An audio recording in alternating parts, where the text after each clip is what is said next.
New this morning, two former members of Maui Police Department's leadership staff are speaking out in support of officers on August 8th, but they're critical of Emergency Operations Center and the absence of MPD's top cop in the EOC. KITV4's Jeremy Lee has more. Clyde Holokai is a retired assistant chief with MPD. Lieutenant William Hankins, a former MPD Traffic Division commander.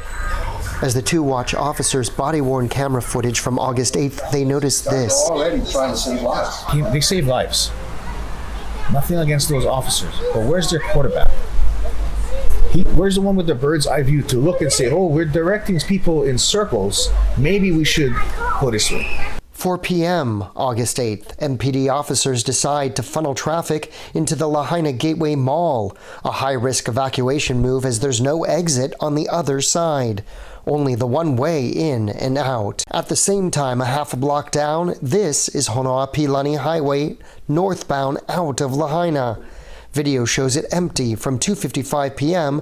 when the fire starts for at least 2.5 hours. Several lanes not utilized. Roads inaccessible due to power lines, and that's what we're trained is any down line is considered an energized line. Had the Emergency Operations Center been there and MECO and all of the powers that be in the same room, they could have immediately told those officers that those lines are de-energized, and then they could start improvising. All this video shot before 4:30 p.m., the time the Emergency Operations Center went into full activation, according to the county. So we had MPD command personnel in the OC since a little bit after 4 o'clock that morning. Chief John Pelletier refuses to be interviewed for this investigation on road closures, but I sent in this question via a colleague. Were you in the EOC on August 8th? The appropriate operational commander for the incident is and was an assistant chief, and that's appropriate because if you're doing that job, you can't do your other job. And so we had the right people there. 2018 fire, Chief Faumu was one of the first ones in the EOC. Usually, up until now, it's always been the office of the chief that's mandated.